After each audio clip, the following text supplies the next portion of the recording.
Sort of. We're now calling the April 1st, 2024 Planning and Zoning Meeting to order. Okay. Please rise for the pledge. Mary, would you like to lead us? Certainly, thank you.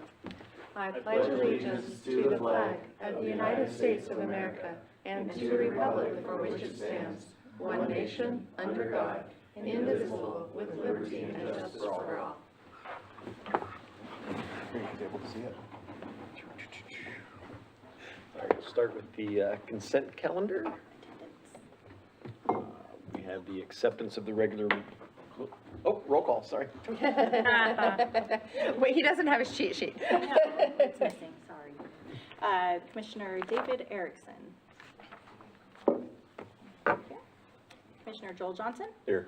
Commissioner Brandon Bemis. Here. Commissioner Keith Gibson. Vice Chair Mary Howard. Here. Commissioner Ben Prickett. Here. Chair Sean Taylor. Here. All right. Present. Okay. So we'll now start with the consent calendar. All items on the consent calendar are action items. Number 1 is the acceptance of the regular meeting minutes from March 4th, 2024. Anybody have any questions, corrections, or do we have a motion?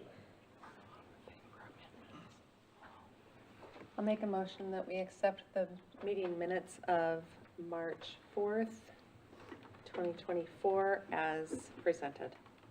I second that. All in favor? Aye. Aye. Aye. All right.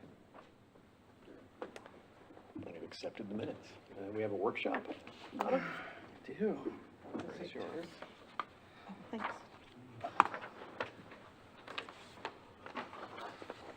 So periodically, we have miscellaneous codes that kind of, you know, stack up. That look like they probably should be changed for a variety of reasons. And so we always like to workshop those with the Planning and Zoning Commission ahead of going to a public hearing, just to try to, you know, work out some of the kinks a little bit, as well as to get additional input. It's always good. We probably will have at least one more workshop over code amendments that are coming forward. And not all code amendments strictly fall under the Planning and Zoning Commission's purview, but when we do miscellaneous code amendments, we just usually bring them all to the commission and do 2 public hearings on all of them and go forward from there. So,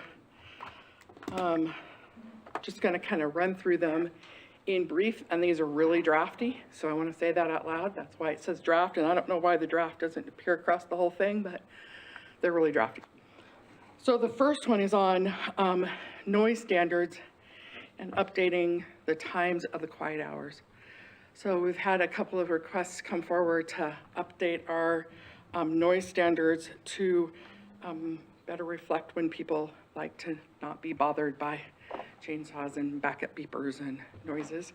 And so the proposed changes are to change the quiet hours on weekdays from 9 p.m. To 7 p.m. And so it would be from 7 p.m. to 7 a.m. and then to change it on the weekends from 7 p.m. to 9 a.m. It kind of shaves off a couple of hours off both ends. And that's really the only change. It would be consistent with our neighbors to the northwest. Rathdrum has the same noise restraints. So just as a matter of interest. Don, I see you've got a line through it on the weekdays, but how did it change for the weekends? Same thing. It was about a 2-hour difference. So instead of ending at 9 p.m., it ends at 7. So you lose 2 hours in the evening. And then in the mornings, they could start at 7 in the morning on the weekends. And now they're limiting it to starting at 9. So is this, I mean, am I okay to actually ask questions and discuss this? Okay, so my first question is gonna be, and that's year round? Mm-hmm. So my concern about that is that in the summer, when our light is so much later, and I'm afraid that might really inhibit people who, I agree. the evenings really are their time, and they have so many hours of daylight that they could get things done that they wanted to. Right, so let me read you the definition of what Okay. the definition of noise is. Okay, thank you. So it says no unnecessary or unusual noise or operation of a machine or harboring of an animal to the annoyance of others or any person of ordinary sensibilities, except as authorized by the city council for utility construction or service emergencies. That's What's pretty ordinary vague. sensibilities? Yeah, and my concern does not go away with that. I mean, so I'm you just can't saying mow- that that you is what the can't- definition. You can't mow your yard at 8 request o'clock was at to night when change it's it. sunny? Pardon You me? couldn't mow your yard at 8 PM?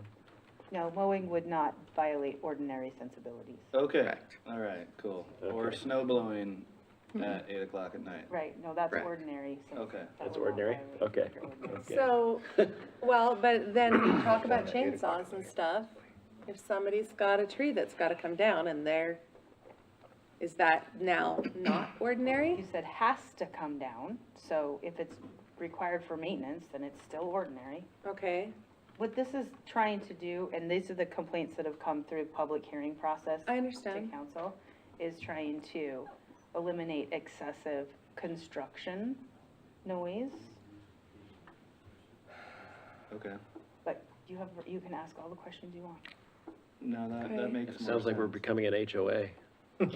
So, keep in mind the noise ordinance is almost entirely enforced by the sheriff's department. Right.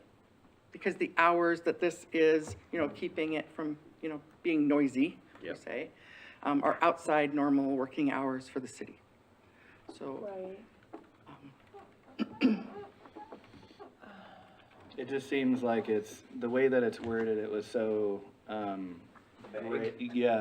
vague or gray, where it seems like it's not specific to construction. It also seems like it's to the residents as well. And I will say, like, people cutting down a tree or using a chainsaw is fairly excessive. That's not normal, ordinary work. Whereas, like, what Sean brought up, mowing your lawn, that's ordinary work. Okay. So, I sell chainsaws. So would you like to So create I really want people to buy them and use them. two different kinds of noise ordinances? Because you're kind of talking about two different timeframes. So you want to leave it the way it is for the normal ordinary, and you want to create a different time zone for those that are doing construction? Is that what you're saying? Because it's awfully hard to enforce. That's Yeah, what it I'm just saying. seems like Business you're gonna related. get a bunch of nuisance calls to the sheriff because they're mad because the neighbor's making noise. So let me read you the Title 18 nuisance code. This is what the, People aren't gonna read that before they call the sheriff. no, but this is what the sheriff would be enforcing, so you know what they So he could can look call and at. say, we're not coming to look at it. Well, no, so they can get there and they can hear it, see it, smell it, whatever, and decide whether or not it's worth a Yeah, they're gonna citation. make a So yeah, call, though. tell us what it is. So it's anything which is injurious to health, or is indecent or offensive to the senses, or an obstruction to the free use of property so as to interfere with the comfortable enjoyment of life or property by an entire community or neighborhood, or by any considerable number of persons, or unlawfully obstructs the free passage or use of any navigable lake, river, stream. That kind of doesn't matter, but. Okay, so that's a little less vague. And my concern is us as a city creating ordinances that, So you already have the ordinance. Yep.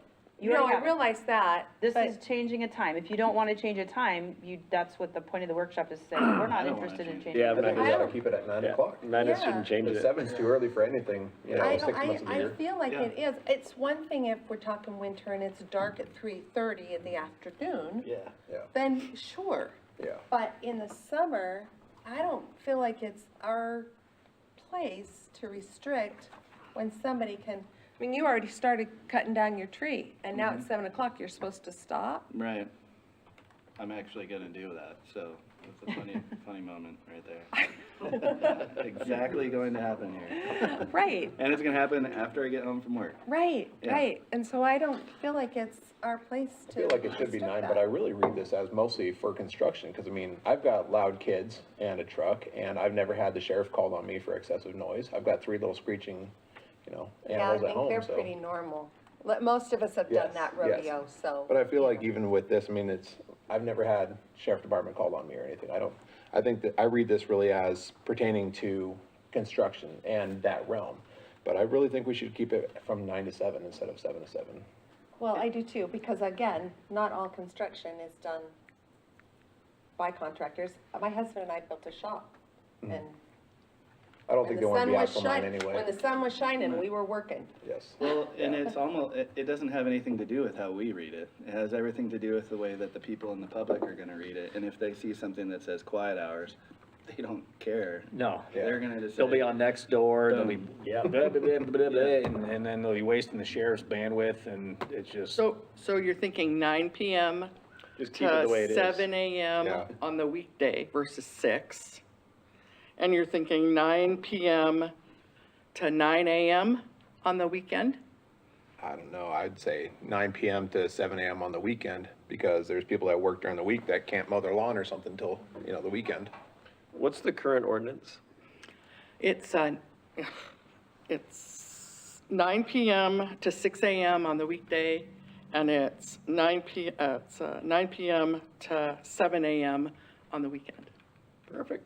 not to convolute things, but why don't we could you add something in there about when daylight savings hits, it changes or something like that? Cause I mean, we got, okay, I mean, Yeah. you got 5 months in this area to do stuff. Cause the rest of the time it's pitch black out, so. So let me work on the some way it is. definitions of this and see if we can bring it back to you guys at the next I think we're workshop. creating an issue that's not an issue. Correct. Yeah, and just keep the times the way they are. Okay. So then we're looking at Title 8. Title 8 is the wastewater code.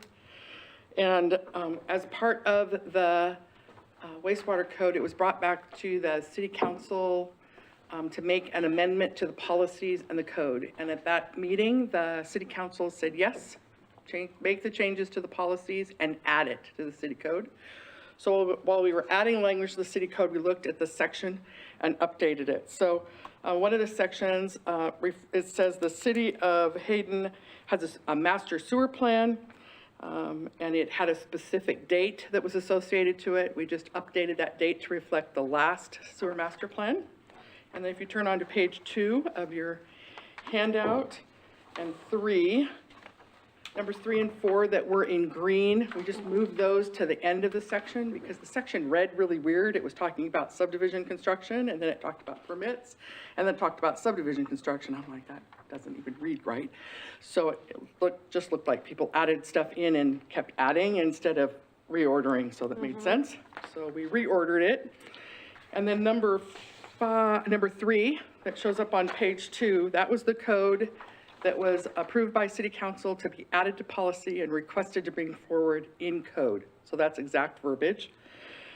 And then throughout Title 8, for whatever reason, everywhere it calls it a pump station. In parentheses, it has lift station. So we tried to make that consistent throughout the rest of the chapter. The bottom one, which is number 6, says 18 months versus 1 year. That makes it consistent with our right-of-way code and our subdivision code and our off-site improvement code. So that's just a consistency conversation. Then the top of page 3, we crossed out the part that talks about a separate water meter being installed and reworded that and noted that a sampling manhole shall be installed by all new users or users modifying their existing use, except for single-family residences, for the purposes of sampling the wastewater from the site. And that's in conformance with our pretreatment code. It's, you have to be able to get down into the sewer that's leaving the site and taking a sample and verifying what it is loaded with. So it's part of the loading of sewer. So who would be affected by this? What circumstances where would this be? So it would be in light industrial and commercial, mostly light industrial and commercial locations. And most offices and medical, most general offices, it wouldn't affect at all. If you have medical offices that, I don't know, have some high concentration of something that could be loading, it might affect them. Mostly it's affecting light industrial that's using acidic products. People that are like janitorial that have soaps, that screws up the pH in the sewer system. Used to be film photography studios, and how they used to do old photos. Their photochemicals would screw up the system. So it's any uses that have some kind of chemical that they're introducing into the system. So then So this is new connections? it's new connections, and it's any change in use that's a more intense connection. It's been part of the policy and part of the pretreatment policy, but hasn't been in the sewer code itself, so it's Now it is. adding it into the code. Yep. Stormwater. So in an effort to try to clarify the BMPs that were previously identified, we actually identified what those BMPs are and where they're located at the bottom of the page. It's the State of Idaho Department of Environmental Quality, Idaho Catalog of Stormwater Best Management Practices. Those are BMPs, and it was always identified in the previous code as BMPs, but it was not specific as to where they're located. And so that's what we did in this I see that. language.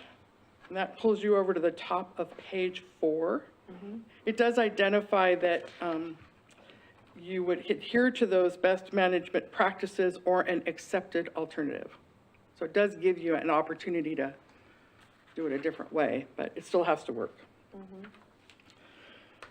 And then on F, on page 4, it identifies that stormwater systems that are going to be utilized in a separate, like you're having stormwater from the street and you're not using a grassy swale, and the stormwater is running into a joint stormwater system on private property. Well, we've had that in some locations across the city where it's still the property owner's responsibility to mow it and water it, make sure the swale, is taken care of on a maintenance standpoint.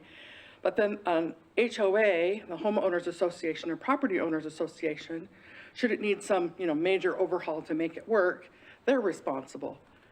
That's come to light that HOAs are only, or POAs are only responsible for land that they own. So if they don't own it, they're not required or responsible to maintain it. So F kind of addresses that and identifies that it has to be in a separate tract, unless otherwise approved by the city engineer or their designee. And that hopefully will resolve that hiccup in the operation and maintenance piece of those joint stormwater areas. And we have some difficult areas in the city that we've dealt with regarding this over the last couple of years, so clean up. Okay. So does that mean that the subdivisions need to be designed differently so that those systems aren't on individual Correct. properties? So they'll be in tracts instead of on homeowner's property. So how much impact do you think that's gonna have? It only happens in areas where it won't drain appropriately into a stormwater swale. And so there are areas where it works better for wherever it's at to go into a designated location. So is that something that can be identified prior to having a problem? Right, so it'll happen at preliminary plat or in the middle of subdivision construction plan review. Okay, Yep. thank you. So top of page 5, again, that's just clarifying where that is occurring, that 25-hour storm. It's a storm event, so it starts at 0 at the beginning of the event and goes all the way through to the end, and the end may be way longer than 2 hours. So if you go to the graph shows the whole object, and so that's why we pushed that back to the BMPs instead of limiting it to a 2-hour timeframe.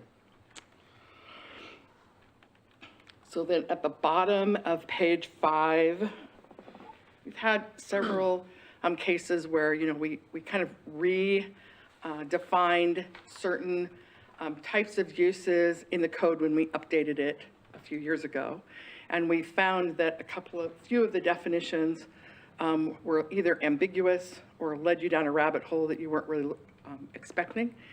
And so those are the definitions that we've kind of brought forward. And Shannon gets huge kudos because this afternoon she was comparing the proposed code definitions with the IDAPA codes. So these have been updated in conformance with those as well.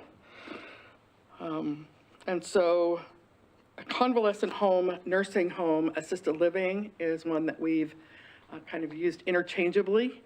And so that's the definition that we're proposing to use. It's a building or complex of buildings where, in addition to rooms, catch up with me,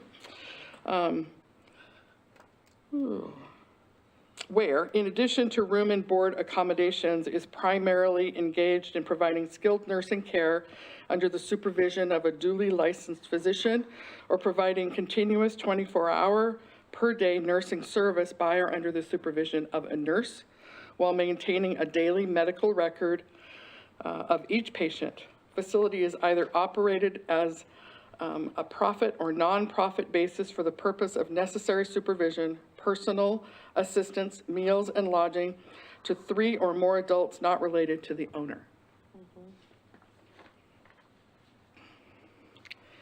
And then facility, a community treatment facility versus a community residential facility. Those actually are separate uses and allowed in separate zones. And sometimes people like to shove them together when they're not really the same thing. And so those have been broken apart as well. A planned and structured regimen of treatment provided in a 24-hour setting serving individuals who, due to, and I'm only reading because the public does not have access to this, due to behavioral and/or substance abuse, need safe and stable living environment and 24-hour care. So that's the treatment version. And then the residential, community residential, is residential programs which serve individuals who, because of functional limitations, need safe and stable living environments and 24-hour care. And then recreation centers and facilities, in part of the definition requires a conditional use permit in light industrial, and then another portion does not. So again, trying to hone in on what these really mean and what we're thinking about.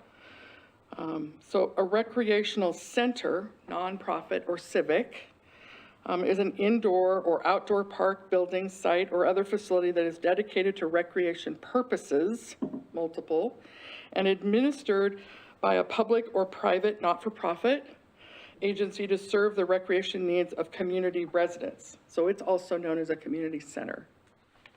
Multiple uses. And a recreational facility, commercial, is an indoor or outdoor park, building, site, or other facility that is dedicated to recreation purposes. An example, health athletic club, amusement park, bowling alley, swimming pool, court, field sports, etc. So the difference is really not-for-profit civic versus commercial. And then you have accessory uses to a recreational center and/or facilities. And those accessory uses could be facility ground rentals, events, food and beverage services, restaurants, cafes, coffee shops, and similar, that could also be within the structure or on the exterior of the structure. That would be accessory uses. So then personal service establishments, if you look over on the next page, under 11.2.4, you'll see a graph. And you can see where we used to have the title of this block, personal services, and then we also used to have personal services as a full use, but it wasn't allowed in all of the zones. And so we needed to kind of better define what was going on and what was included in personal service. So personal service establishment we're proposing is a facility used primarily for the provision of services to an individual which are related to the care and appearance of the body or the cleaning and repair of personal effects. So, and then we go on to define a variety of kinds of personal services. Those could be like a hair salon and barbershop. We want a massage establishment, body art and tattoo, body piercing, nail salons, an esthetician and a dermatologist, which are always kind of all lumped together and people all think they're the same thing, but they're not. And then down below where you could or couldn't be located to try to pull out how they were related previously. Yeah, on the graph, the A's and the C's and Yeah. every column, does it really, what are those? I knew that you would ask that. Fonda, can you pull up do you have the code book over there? Yeah. So they're just the columns in the use table, but it didn't transition I to the just document. couldn't remember Yeah. what each column was. Yeah, and the C means, Conditional use permit. Okay. And if it's blank, it's not allowed at all. okay. And I apologize, ran out of hours. Probably. You don't have to apologize. We know how hard you work. It's in 1124. I'm in 1124, it's just I've got lots of graphs. Just looking for the personal. I guess that goes commercial, light industrial. Yeah. Then there's mixed residential. Yeah, agriculture is the first one. Industrial, Yeah, I think so too. mixed use. There might be CBD in there too. CBD, yeah. There is CBD, so this is what goes across the top. Are all these. Oh, okay, got it. So Which, that's the different zone. got it. Yeah. Okay, so can you say that out loud? CBD. How's it go? What's the? It starts from the Go ahead, left just- over, agriculture, commercial, central business district, Industrial. light industrial, multi-use, Mixed use. mixed use, whoa. Mixed residential, R1, residential suburban, and then, NCN, Neighborhood commercial node. commercial node. yeah, And then the last one is additional regulation. which on these ones there aren't. Okay. Thank you. We added a couple of more definitions. A flanking street, if you're on a corner lot, your front is your front. And wherever you're pointing your front to, that's your front yard. And the other street is your flanking street. Yeah. So then your flanking street setback is from this street. So the front setback in a residential zone is generally 25 feet. So you have to be 25 feet from the front. And your flanking street, no matter what zone you're in, is 15 feet. And a side yard setback over here on the other side would be 10 feet. So we just realized that we had defined all of the other setbacks and where they were measured from, but we didn't address what a flanking street was for those folks who didn't know, as well as where it was measured from. Good catch. And then the same is true for fences, walls, and gates. So we have fence code that's really good, and it talks about fences, walls. But people don't realize that when your fence gets over 6 feet tall, that you need to put footings in, and those footings have to go through a permit process. And if you're building a wall, the same thing happens. It depends on how heavy the wall is and how much footing you need on the bottom. So they have a structural permit requirement, even though a fence doesn't require a permit. So it's, again, trying to get those across the way so you kind of get the differences between them, so they're not the same. And then gates have to be set back. We talked about gates and where they have to be set back so that when you pull in to your property, your gate is set back far enough so that when you pull in, you're not blocking traffic while you're trying to open your gate. And then the last one is the definition of an easement. We define right-of-way, but we don't define easements. So that's just an addition as well. And is that gate idea different on a flanking street versus your front street? Not, Okay. Oh, you still can't block traffic. That You- totally makes sense, doesn't does, it? But I've seen others. and so what happens is because we don't have a fence permit, haven't had one ever, people put gates in, put fencing in, and then they become a code violation, and then we end up chasing them through code violations. Copy So that. this is just a matter of trying to clear up part of that up front. So then 1147C, let's see, is when required frontage improvements are required. And it talked about commercial, and when we talked about commercial in the previous code, we meant anything that was non-residential, but it said commercial. So people that had light industrial lots, it was like, well, it doesn't say light industrial. So we just did away with that, non-residential and residential. And the gist is that city is, I'm gonna let Fonda just speak, help me speak to this section, because it's a tough section. So it's pretty much about intensities of use. So if you are building a brand new structure and you're building, whether it's commercial or it's residential, and there was nothing there before, you're developing the lot, then you need to dedicate the required right-of-way and the grant of easement in accordance to the typical section, and you need to build it because you're intensifying and nothing was ever entering onto that property before then. So you need to address your required improvements. And your typical section is dictated by your transportation master plan. So it's, I should say, what your typical section is going to be on your certain roadways within this city is coming from the transportation master plan. So it's all about intensities of use. So if you have a non-residential addition onto your business that you're doing, it's going to intensify what you're doing on your property. So yes, if your frontage improvements haven't been completed, and you're an older building, then you're going to dedicate your right-of-way and build your frontage improvements. If you're putting an addition on a house, you're still a house. But do we need the frontage improvements on your residential street in accordance to the typical section for some future street project? Oh yeah, probably. So although you're not intensifying the use, you don't have to build it, but you need to dedicate the right-of-way and the frontage improvements for a future project. And then we took out residential ADU, that residential accessory dwelling unit, and moved it down into the all other accessory uses. It's still an accessory use to the property as an accessory dwelling unit. And we instead added changes of use / intensity. And this primarily has to do with non-residential.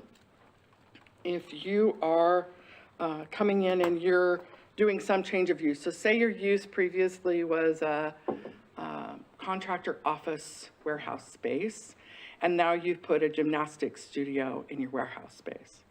Or have you intensified your use? Has your use changed from warehouse to service at this point? It has. And so because it's intensified the use, you'll notice that this has, yes, you'll dedicate your frontage improvements and your utility easement. And then it says a yes under construction, and it says note A. And so note A says that all increases of more than 10% in the intensity of change of use triggers requires construction of frontage improvement. So the percentage is based on an increase in the city impact fee calculation between the existing and the proposed use. So you'd look at what your impact fees were for your warehouse space, you'd look at your impact fees would be for service, because now it's a dance studio or gymnastics studio. And if that increase is more than 10%, then you would be required to build the frontage improvements. And trying to identify the two together. So then all other accessory uses, whether you're commercial or non-residential or residential, you would dedicate right away and grant those utility easements, but you wouldn't build frontage improvements. You wouldn't construct them. And then if you're doing maintenance, it's just maintenance. You don't have to dedicate anything and you don't have to build anything. So then I would point you to number 7 on page 9. And all this is an allowance in the impact fee code anyway. We always like to err on transparency.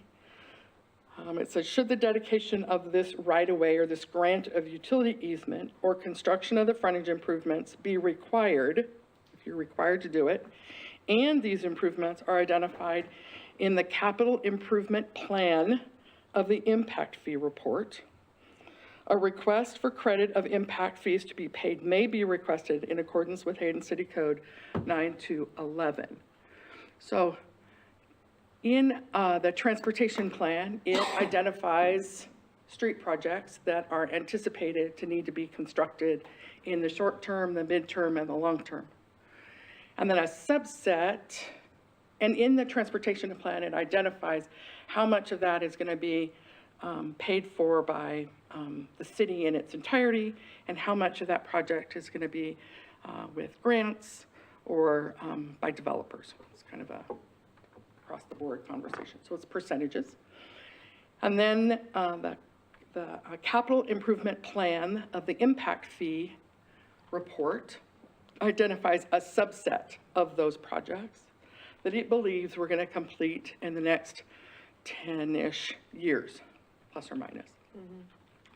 And that subset is then, it's determined a percentage of those projects that impact fees are actually able to participate in paying for. So remember, impact fees are not for deficiencies of the existing system. So although you're going to do some improvement, it doesn't mean that whole improvement is paid through by impact fees, comes out of other pots. So even though you can request impact-free reimbursement, doesn't mean you would get reimbursed for the entire cost of the construction. Is that a fair assessment? Did I do that well? Did well, yes. Okay. So just, But maybe park there for a minute and see if there's any questions. Okay. No, I understand. Brandon's thinking. No, you got it. Okay, we're gonna migrate into signs. Oh, I'm so excited. Please do. So this code section kind of started off with just a realization. I think Fonda caught me off guard one day, and it was a realization that it wasn't a realization. We as a city don't govern anything you put on a sign. Whatever you put on the sign falls under one of your freedoms in the United States. So we don't govern any of that. We do govern the size of signs and the types of signs that you can have on a property in particular zones. So I thought this was going to be a really easy conversation. And so if you look on page 11, the bottom of page 11, and we'll come back to page 9 in a minute, but if you go bottom of page 11, it talks about prohibitive signage. And so on the middle of page 12, it identifies off-premise signs as being prohibitive signs. Well, if I don't govern what's on the sign, how do I know if it's off-premise or not? Well, I shouldn't, because I'm not governing what's on it. So, okay, I strike that, take that off, and you can put a sign anywhere you can put a sign. That's all right.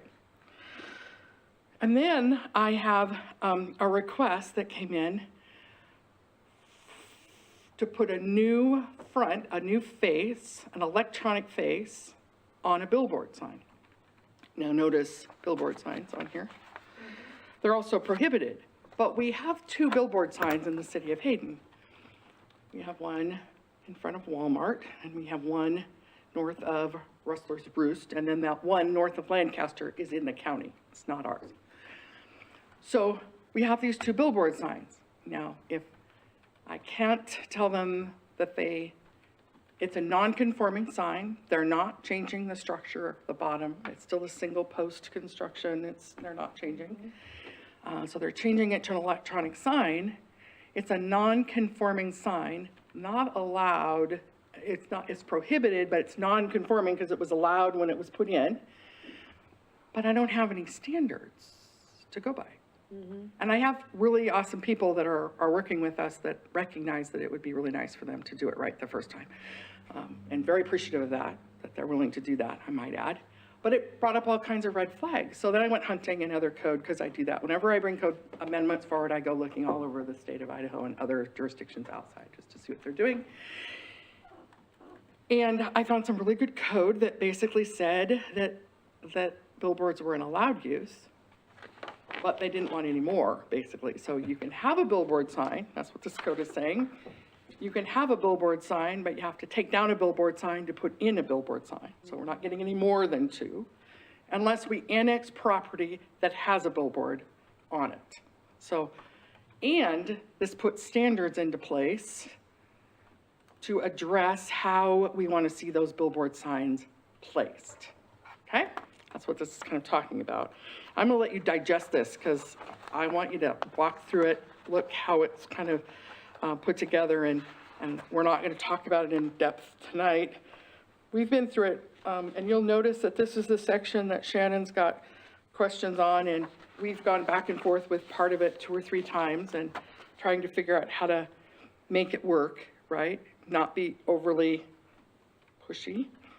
And then the other piece of this portion of sign code is that if you're on a street that has your piece of property has a long frontage, and we have several that have long frontages that are commercial and light industrial properties, and you remove the no off-premise sign conversation, and they could potentially lease out land for signage by others. That brings apart, kind of whole different thought process. And so we're trying to figure out how to kind of not have a sign and a sign and a sign and a sign and a sign going on, as well as tie back into how our code currently reads, that basically allows you to have a sign basically every 200 feet under the current sign code. So we're trying to kind of get a handle on what happens when you pull out that off-premise. For those folks that are like Horizon, that has no frontage on Hayden Avenue, this off-premise sign removal out of the code is a blessing for them, because they could, potentially lease space with the Messies, what's that place called? Make a Mess. The Make a Mess place in front, they could lease space from them to put signage to direct back to the back, because they don't have any frontage to put a street sign on. So it's beneficial to some, but it has ramifications for others. So please feel free to, get your ink pen out, make comments, and go hunting. I'm fully not, we need to address that. And then we also wanted to make sure that we didn't end up with signs that literally looked like if you poked it, it would be dominoed down the thing. So they kind of have to offset a little bit from each other as well. So that's what that sign code is about. And I'll leave that in your trustful hands, keeping in mind it's still very drafty. Excuse me. So when would you like us to come back with comment on We will that? talk about that in reports. Okay. So, and then the last code section, as you've heard me say more than once standing up here at the podium, I hate code that is a reactionary code, because it never seems to work well in the long run. So as a result of one property owner who had a couple of subdivisions that were approved by city council before a downturn in the market. So they got approval of infrastructure, approval of their plats, and they didn't record them. Oh, did I say, they didn't record them. And 2 years later, after the warranties are up on all of their infrastructure, then they recorded them. But we owned infrastructure, city, where we didn't have an easement, where we didn't have right-of-way, no way to access it, because they didn't record the plats. So, Was that just an oversight? no, It was purposely not? because it's cost you more. Yeah. A single lot that's, undeveloped per se versus lots that have been platted. So, and it was a downturn in the market. Yeah. There were reasons for it. Got it. So we took on the responsibility as a city to record the documents for the plat. That's a pain in the neck. Well, and sometimes it's multiple documents. Right, and what we had thought we were doing at the beginning was that we would take it down to the county surveyor, the surveyor would sign it, walk it across the hall to the recorder's office and sign it. Well, what he does is, he signs it, he calls whoever to come pick it up and walk it across the hall to the recorder's office, so it really isn't doing what we had intended it to do to begin with. Because he could still pick it up, and, anyway. So we are requesting to change the language back to the owner or the owner's representative will record the plat and the associated documents to have those recorded, which is consistent with all of our neighboring agencies around. Is there a time requirement on that recordation? So the treasurer's signature is valid for 30 days. And we have code already in the code, in another location of the code, that identifies that the approvals of infrastructure, the various things that were tied to the final plat, we would never get in that same debacle again. So it happens at the time of recordation versus the time of approval by the council. This other piece just is sometimes a real nuisance to our clerk's department, so. We have a couple of other codes that'll probably coming forward in the next workshop. Most likely that workshop isn't gonna happen in April, and it most likely isn't gonna happen in May. So if it happens, it's gonna happen in June. So I just wanted you to have plenty of time to chew on this. If you have comments, concerns, questions, like us to do some more research, you have some better ideas, let me know, and we'll bring those forward. Do you have questions for me? Could we maybe get this electronically? I could. Thank you. Because then I really could put comments and Yeah. that kind of stuff on it. Yeah. Okay.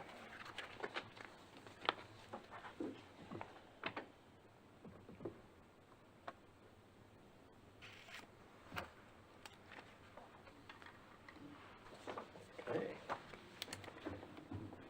Now we are moving on to unfinished business. We use a bathroom break before we do Would you that? like a bathroom break? I would prefer that. We'll take a quick 5-minute break. Thank you very much. Okay.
KRP is back on the air. Unfinished business. We're going to discuss the comprehensive plan, revised goals and policies, discuss and direct public input plan on amended goals and policies by city council. So we're going to talk about how we want to get public input regarding the proposed changes to the goals and policies. Is that correct? Am I to understand that correctly? So what are our options? Well, I kind of told Sean and responded to others, but, so they're like, there's always surveys that are out there. There's a, like a open house where you are kind of stand at your spot and answer questions from the public. More of a town hall style. Well, I was saying there, but there's also a town hall style that you could have somebody present how you got to your changes with the goals and the policies, and then take comments from the audience. There's always the ability to put something on the website that's a follow-up, you know, to any of those that's kind of a, put your comments here, kind of a conversation, and take a look at those. Is this in tandem with city council, or is this? No. Just you specifically guys. Just for us, Yep. okay. So it's like when we're doing a It's- comp plan. It's designed to get you to a place where you can make your recommendation to council for any proposed changes. Okay. Art Randall, who's in the audience today, presented to City Council the opportunity to create a subcommittee to the Planning and Zoning Commission that would do this public comment, public participation piece as well. Things that we've seen with the comprehensive plan that we did last time that we thought worked pretty good was kind of this town hall sort of thing where you had somebody present, you actually videotaped them when they presented to the group that was there, and then the group of public that was there. And then you had somebody stand next to, or two of you stand next to, you know, 3 spots. There's like, what, 6 or 7 of you. And they would answer questions, and we'd have some staff person take notes during whoever was there talking, so we'd have a record of that, as well as comment cards in the middle. And then we'd take the video that was presented, put it on the website, or YouTube, or link to it, or whatever, however that works in the real world. And then a comment, like a exit comment sheet on the website that people could respond to as well. So that, when we did the comprehensive plan, we found that, when we did that Imagine Hayden process, we found that that was the most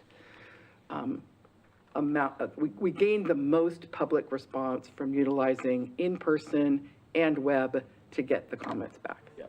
And the ability to provide written comments. Right.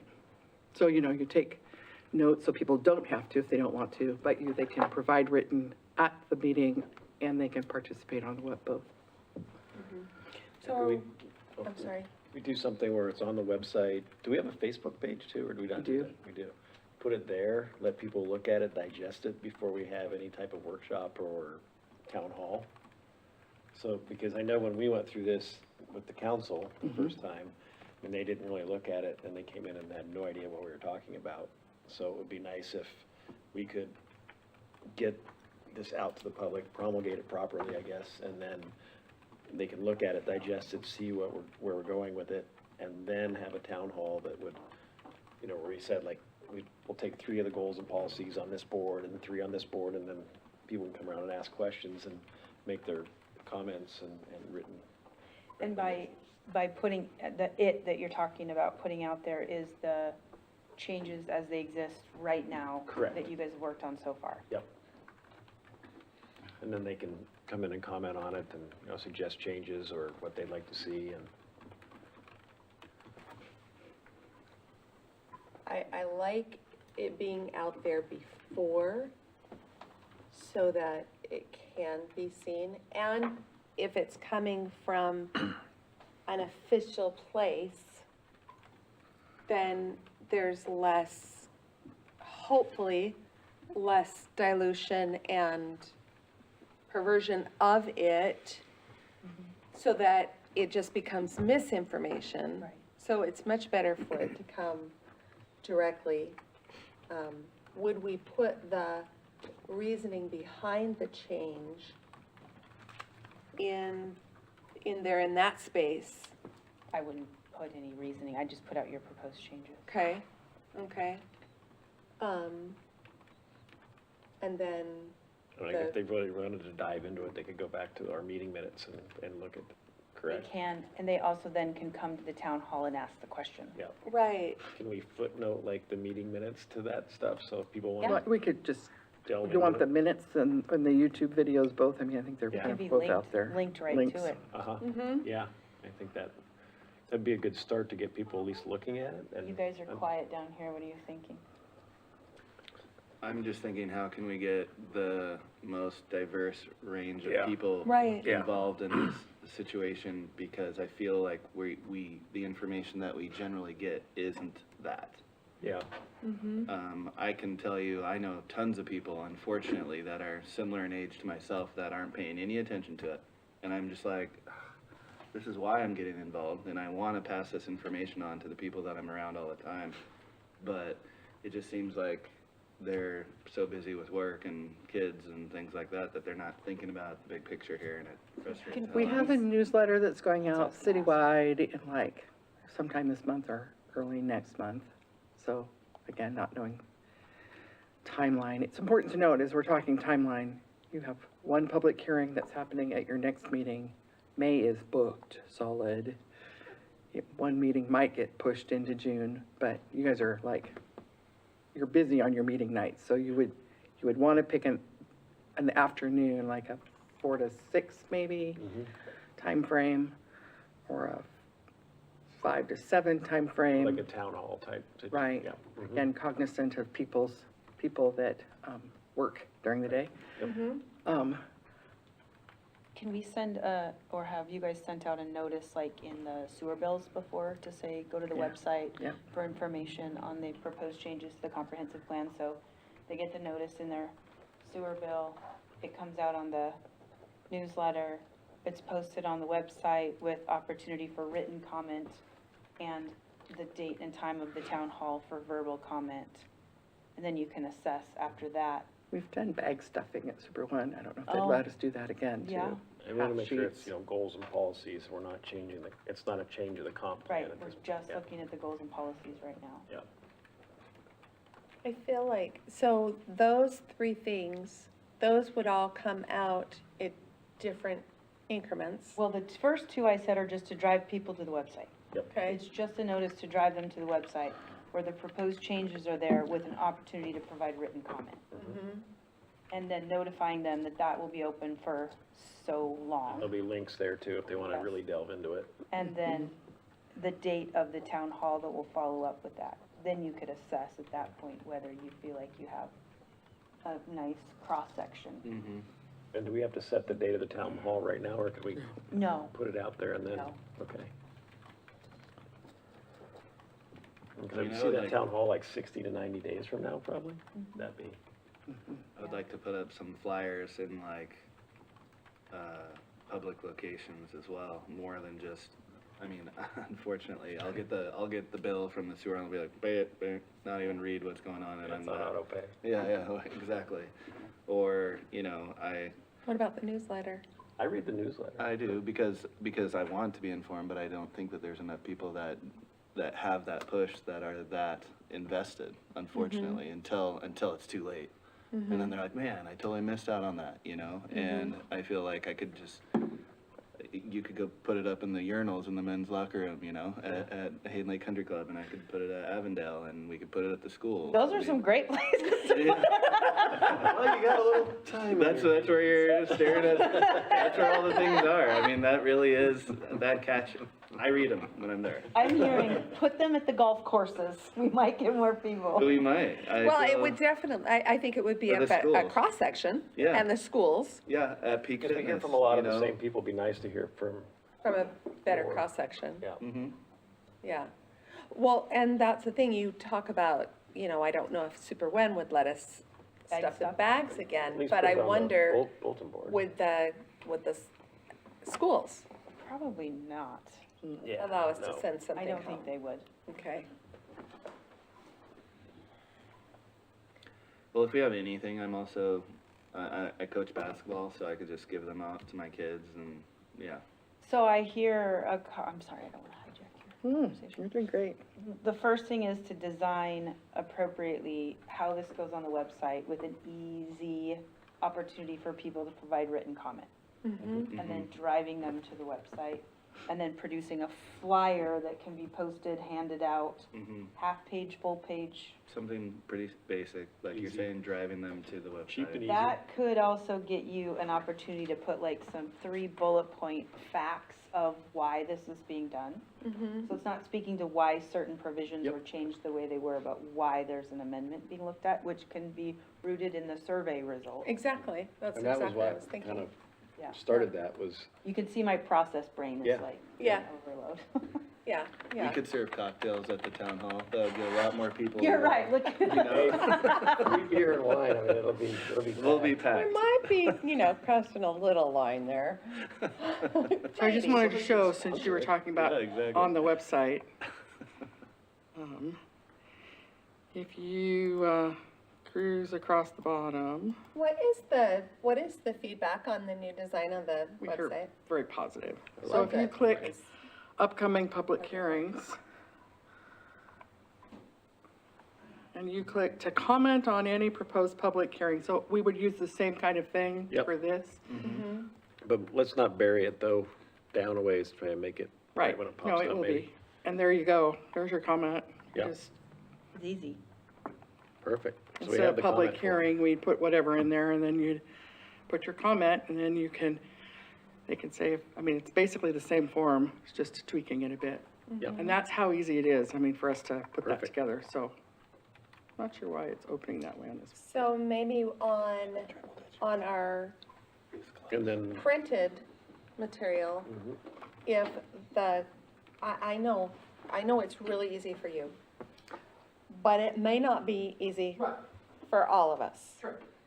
So if when we do the printed, we really do want to drive people to this, maybe we put the step-by-step instructions on how to do this, I think would be really useful.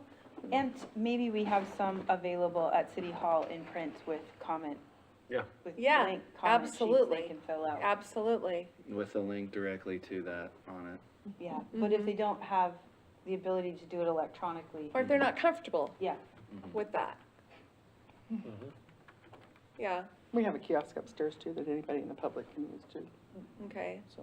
Well, and that pops up, the new website pops up nicely on Phones. your phone. Also, you can, and this may be too much, they I can don't talk know. to text their comments right into the Mm-hmm. comment and section. the Facebook can link to, have a link going to Yeah.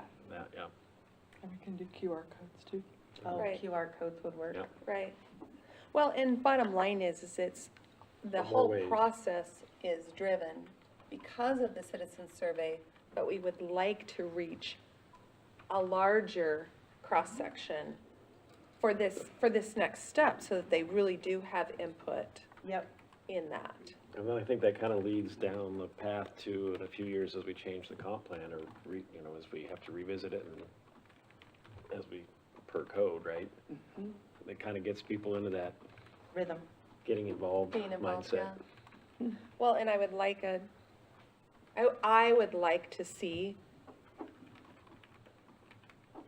a more engagement, a different cross-section, so that we don't feel like we're just listening to the same 100 people. I know that's, I'm just pulling that out, but you know what I mean.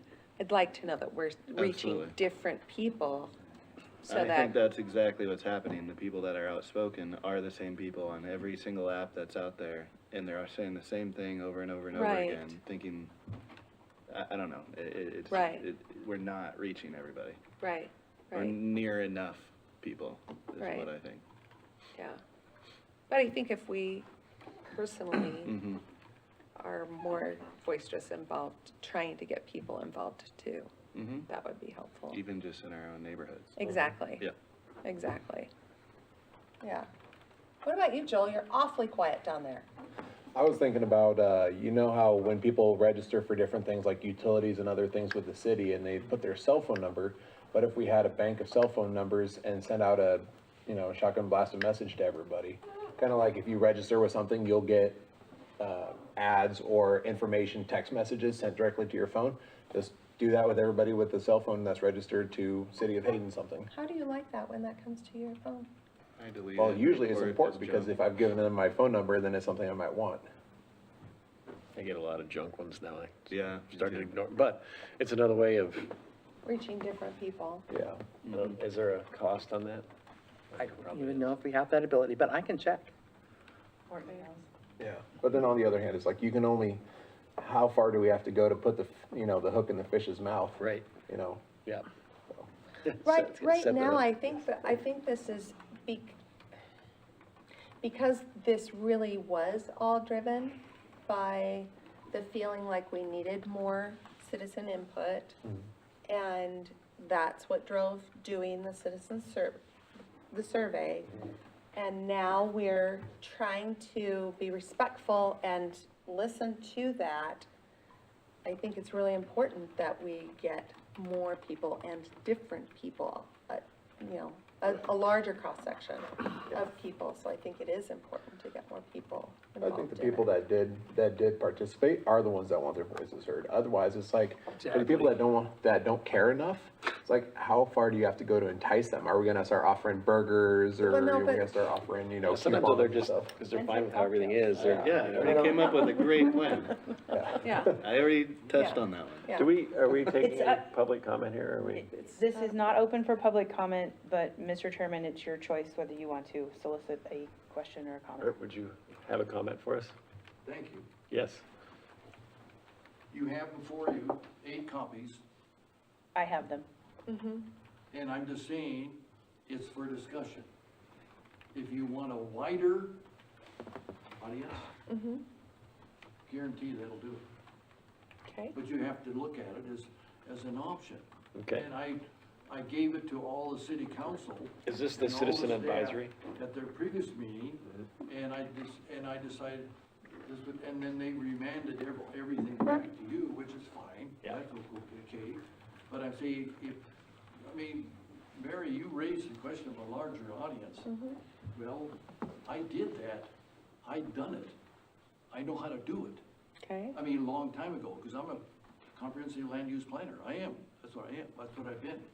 So, you have something to look and discuss, and you ask for clarifications, I'm here. It's not an Art Collins special. Get off it. It's not an Art Collins special. Okay. What is it in a nutshell? You have to look at It's it. a citizen advisory committee, is that correct? So I'll say one thing, so you don't have the authority to develop a citizen advisory committee. Right. Wait a minute, Pause. I disagree. This is not a debate, Art. You are I disagree with you you. are allowed to provide public comment during a meeting where there's no disagree public with you. comment. State You law is are the citizen committee. I That is agree. appointed by council. If council would like to have a separate committee to do this, they certainly can do that. If you want to make a recommendation to council that you'd like to have council pass an ordinance to create a separate citizen committee so that it would follow Art's plan, you can make that recommendation to council. You don't have the authority to engage a committee. So this sounds like just another layer of well- going through the hoops. Am I incorrect? Thank you.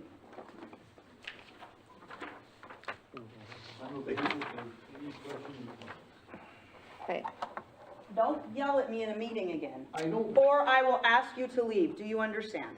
you don't even respect me as a person. I absolutely do. We have process and protocol to follow, and you know that as well as anyone. You don't respect me. That is, I do. I respect you tremendously. I respect the fact that you've been a land use planner. I respect the fact that you know the handbook inside and out, and we can have intellectual discussions about it. I don't agree with all of what you're putting forth, and it's my job to protect the city. So that's what I'm gonna do in the process piece. The substance is up to them, okay? So you respect my job, and I will respect you as a citizen. That's the first time I've heard that. Thank you. Okay. Do we have more tonight? I think we have this. Are we supposed to make a recommendation to council this evening, or? Yeah, what is it that you're looking for us for They've tonight. just remanded it back to us to figure out ways to get citizen input, okay? Yes. Okay. Is that something that they are then going to approve or disapprove as to what we No, feel like we you need to get to do? decide what the citizen input is going to be. Okay, If you want to entertain the idea of a separate committee, like Art has proposed, that you would have to recommend to council because you don't have the authority to Right. create that committee. Gotcha. They do. right. So it's not an action item. Okay, We needed to have a discussion to figure out where we were gonna be. okay, You've got information to review. We'll take this back okay, and see how this lays out on a calendar and what this looks like, okay, and bring it back to the meeting in 2 weeks and have it as an action item, and you can decide how that looks on a calendar and if it's good, or if we need to move dates, or what that might look like, or if you're gonna go a different way, which is fine, you'll have time to think about that now. And then we'll decide from there. And currently, we don't have anything public related on the 15th. We have a public hearing. One. Okay. okay. And I may be able to call in for that one, but I'm not 100% sure, so. Okay, we'll talk about it, yeah. Okay, then it sounds like we've got a lot to digest. And you want us to report back to you on that, just to give you a feel of where we're at? We'll just wait, as far as this item, we'll just wait until the next meeting. And Okay. then we'll bring forward the options again, and you can pick which one you want to move forward with, Okay, Okay. okay? all right. Again, yeah, We just thought it was important that you got to talk about it Get going first, on it, yep. then be able to think about it, and then make a decision instead of just Yeah, I jumping don't- into a decision. not on the fly. And you're free to all start telling your friends, this is coming, it's gonna be posted. Yeah. We want you to be watching for it. I mean, anybody who is interested in the process right now can start saying, it's going to be coming to the website for public comment. We want lots of public comment. You know, when you see the notice, make sure you go and do it. We'll try to leave it open long enough so we can get robust commentary. So, are we talking about something similar to Imagine Hayden as our town hall process, or nothing quite that complex? I think this is leading into something like that eventually as we get deeper into this whole process, but not currently, no. This is just getting citizen input and kind of showing the direction we're trying to go based on surveys. Okay. Okay.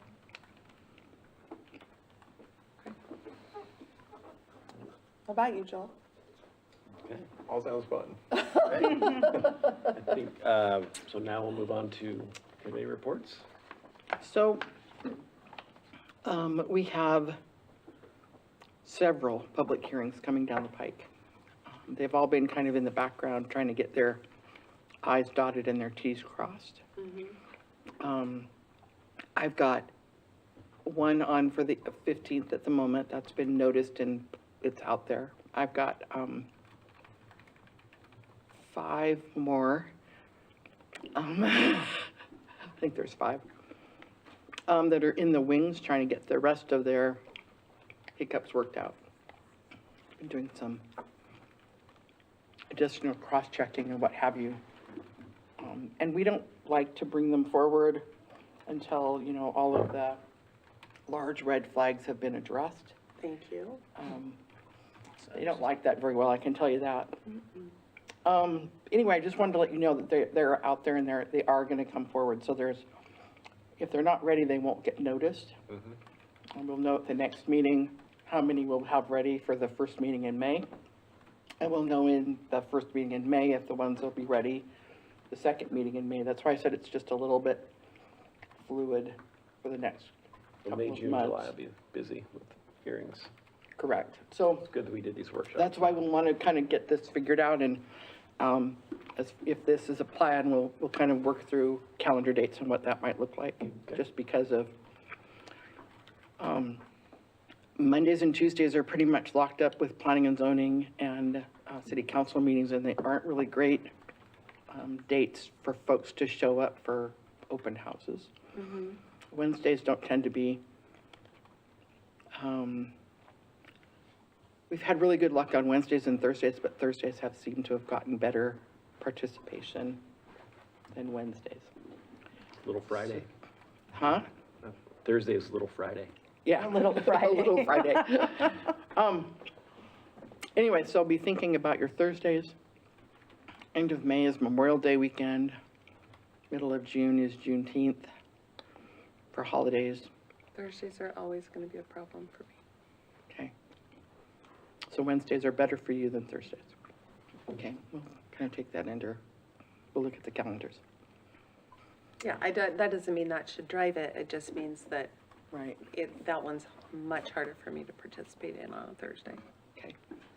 And then, so that brings about the workshop question, the next workshop for miscellaneous codes.